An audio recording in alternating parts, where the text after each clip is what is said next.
Bonjour à toutes et à tous, bienvenue sur KTV, Kwezi FM, le 106.9 pour ce temps de parole, toujours en direct à la radio et à la télévision.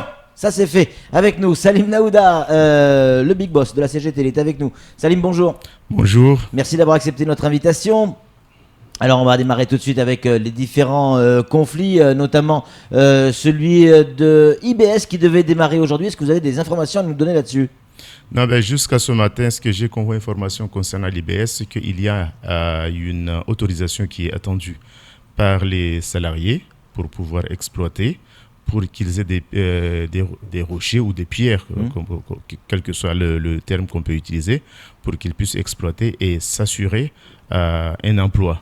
Parce qu'effectivement, sans exploitation de cette carrière, sans ces pierres qui sont attendues, effectivement, ça posera un souci. Donc ça veut dire que cette autorisation, ils vont l'avoir selon vous cette semaine ? Je n'en sais rien, je ne suis pas dans les secrets des affaires, mais c'est une autorisation qui devrait venir de la préfecture des services des mines. Et donc nous attendons que cette autorisation soit donnée pour que ces salariés aient une activité pour espérer avoir des fins du mois et garder leur emploi. Et puis garder Côté leur emploi. Colas, Salim Naouda, on en est où ?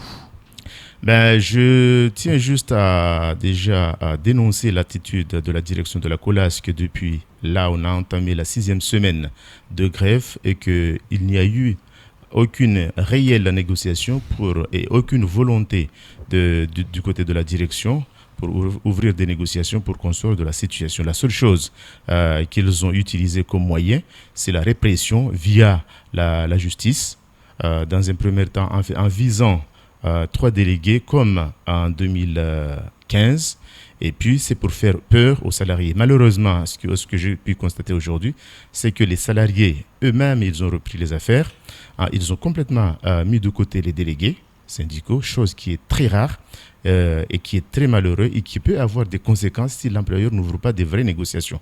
Parce que avec un salaire, d'ailleurs c'est ce que je disais tout à l'heure, avec un salaire de 1100 euros, un SMICAR, qui a attendu qu'il y ait des négociations qui s'ouvrent dans son entreprise et que les négociations ne s'ouvrent pas, eux, ils sont arrivés à un niveau où ils n'ont aucune peur, ils n'ont rien à perdre d'après eux. Parce que déjà, ils ne sont pas suffisamment payés. D'après eux, ils sont dans des activités très dangereuses qui ne sont pas réellement reconnues par l'employeur. Et puis, d'après eux, il n'y a pas une volonté d'ouvrir des négociations du côté des employeurs pour répondre. Et il faut retenir aussi, pour répondre aux revendications, il faut reconnaître aussi qu'ils sont allés même jusqu'à demander une dévalorisation de leurs revendications initiales. Et l'employeur n'a pas suivi cette main tendue des salariés. Donc, ce qui me fait peur aujourd'hui, c'est que vers où on va. Et puis moi, ce que je ne comprends pas, c'est ce que nous disons à chaque fois. Malheureusement, ce sont les entreprises qui sont les vieilles à Mayotte qui résistent sur l'évolution sociale de ce département. Quand la Colas se vante qu'elle a plus de 50 ans sur Mayotte, et que malheureusement, pendant 50 ans, quelle est l'action sociale qui a été développée à Mayotte par la Colas ? Je ne parle pas de construction des bâtiments ou autres, mais quelle est l'action qui a été faite réellement par la Colas pour développer Mayotte ? Et quand on voit même leur siège social, c'est indigne des multinationales qui a 50 ans à Mayotte. Salim Naouda, on a tous lu et reçu ce communiqué de la Colas qui démarre comme ça, si ma mémoire est bonne, qui nous explique clairement que sur à peu près 600 salariés, il n'y en a qu'une trentaine ou 550, il n'y en a qu'une trentaine qui font grève à peine. C'est-à-dire qu'il y en a 550 qui ne font pas grève. Vous savez la magie de la communication. Tout le monde peut dire ce qu'il a envie de dire. Tout le monde peut avancer ce qu'il a envie d'avancer. Vous avez vu au début, il y avait plus d'une centaine des salariés qui étaient grévistes. Et au fur et à mesure, le rang se gonflait. Sur place, effectivement, sur le piquet de grève. Sur le piquet de grève, effectivement, il y a une minorité des personnes qui sont sur place. Mais sur les faits et sur les personnes qui se déclarent grévistes, on a plus d'une centaine de grévistes. On change de sujet parce qu'on va terminer avec la caisse de retraite complémentaire. Mais ça, on terminera avec la caisse de retraite complémentaire. Mais on va continuer avec le port de Longoni, toujours avec votre casquette de la CGT. On a le sentiment que les choses vont à la fois vite, peut-être même, j'allais dire, trop vite, parce que on se perd un peu entre le discours des élus, les réactions d'Idanel, le discours syndical. La réalité, elle est où sur ce qui Mais se vous passe? savez, nous avons été toujours au niveau syndicat, nous avons eu une seule ligne. C'est la ligne de défense des droits des salariés, où qu'ils soient chez eux ou qu'ils soient en activité. Oui, mais là, ça va au-delà de ça, Salim Non, mais Naouda. Là, vous justement, demandez la écoutez, destitution, la sortie de justement, la DSP. laissez-moi aller jusqu'au bout. Oui. Quand j'ai dit on les défend aussi chez eux, ça veut dire il y a une situation d'un dysfonctionnement du service public au port. Et ça, tout le monde l'a dit. Oui. Et un syndicat a aussi le droit et le devoir de défendre le fonctionnement d'un vrai service public. Parce que sans service public, il n'y a pas du social. Donc nous, ce que nous luttons effectivement, qu'il y ait un changement, comme je l'ai dit à chaque fois, profond du statut du port. Et puis après, en même temps, que les salariés comprennent, parce qu'il y a des salariés qui sont embauchés par MCG, qui se disent, et nous, si MCG s'en va, qu'est-ce qu'on va devenir? On aurait pu aussi se poser la question, quand la CCI partait, les salariés, ils se posaient la même question, et aujourd'hui, ils sont en emploi. Donc ceux qui sont embauchés après, avec un contrat MCG, même si MCG s'en va, le service continuera avec une autre entreprise. Mais dans quelles conditions il peut avec une partir? autre Qu'est-ce que vous avez entité. obtenu du conseil départemental Nous avons, concrètement? de toute façon, nous veillons. Ce n'est pas parce que nous avons signé un document le samedi qu'on va dire que tout a été gagné. Ouais. Nous avons signé un certain nombre de documents avec le délégataire, avec le délégant, avec d'autres acteurs au port.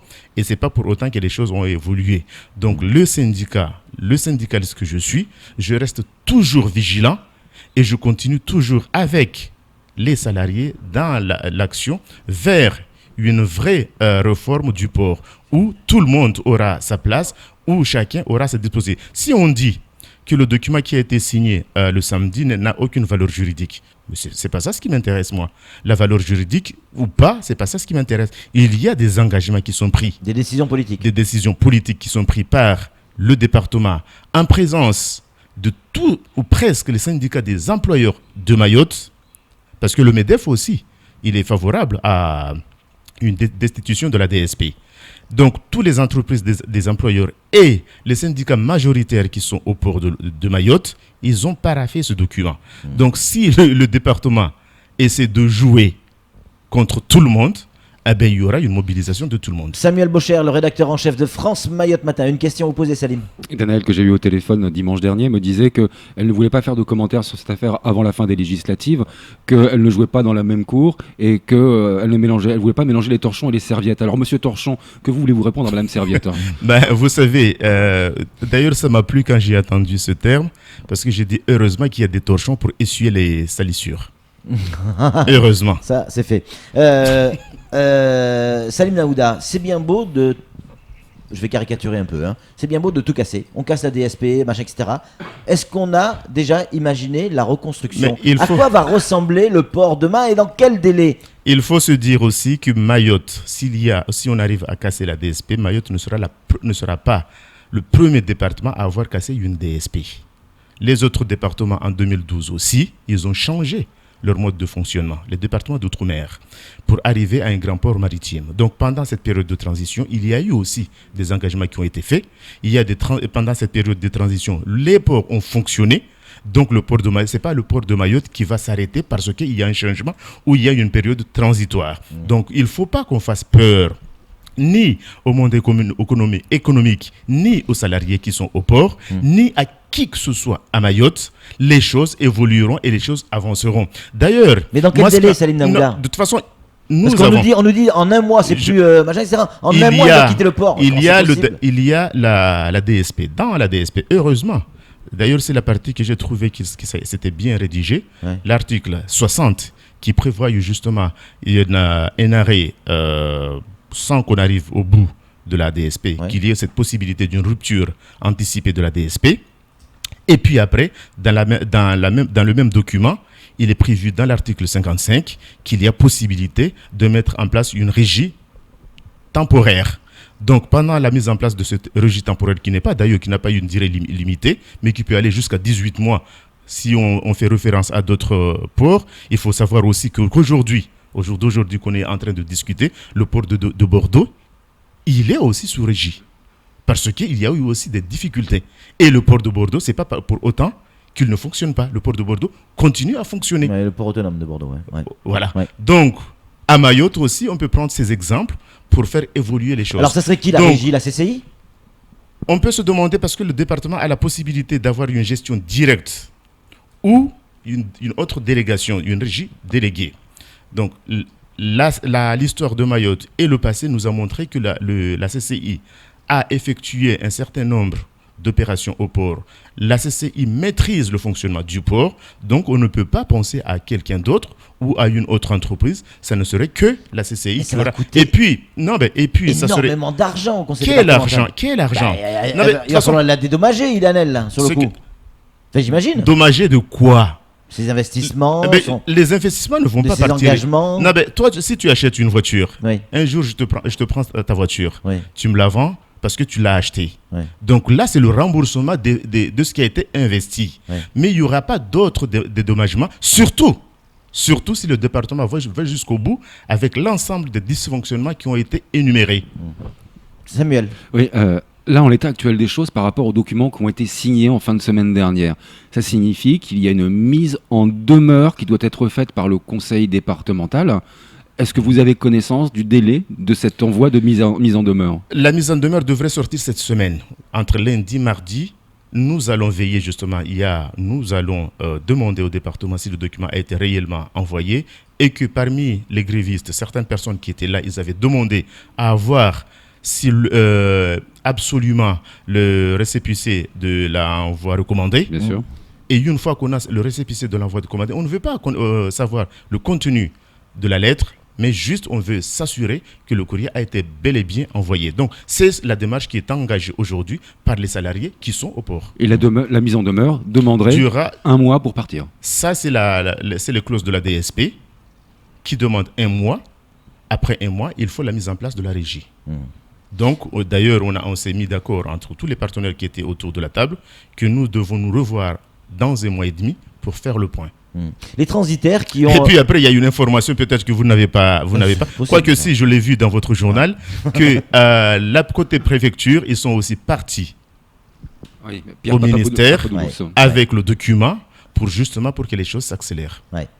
Ça reste évidemment une période trouble, un peu compliquée. Alors, vous parlez d'autres départements, effectivement, qui ont connu la destitution d'une DSP. Mayotte est toute petite, c'est une petite île. Le poumon économique à 98%, c'est le port. C'est la raison pour laquelle... si tout part à volo en 15 jours, 3 semaines, 1 mois, il va falloir des transitions, ça va être compliqué. On voit les difficultés qu'on a aujourd'hui pour sortir tous les containers. Vous, ça vous inquiète pas? Mais vous savez, ce qui est décrié par les transitaires, justement, c'est le fonctionnement de services publics, la livraison de conteneurs. Ils ont fait une proposition de donner la possibilité à la Smart de livrer une partie de conteneurs pour justement que le service public soit rendu rapidement. Et malheureusement, la délégataire a refusé cette main tendue, cette proposition des transitaires. Donc ça démontre encore une fois que ce n'est pas les transitaires, ce n'est pas les salariés, ce n'est pas autre personne qui bloquerait le fonctionnement du port, mais c'est le délégataire qui a cette volonté, alors qu'on sait qu'au jour d'aujourd'hui, il n'a pas le matériel nécessaire pour effectuer rapidement ce travail. Les transitaires qui se sont fendus d'un communiqué en expliquant qu'eux n'ont pas fait grève. En tout cas, le syndicat des transitaires n'ont pas fait grève. Ils n'ont fait aucun blocage, ils sont contre les blocages. C'est ce qu'ils ont déclaré par écrit. Ils soutiennent la destitution de la DSP, ça ils l'ont dit, ils ont même paraphé le document. Effectivement, ils n'ont jamais dit qu'ils étaient en grève. De toute façon, nous, on ne les demandait pas qu'ils soient en grève.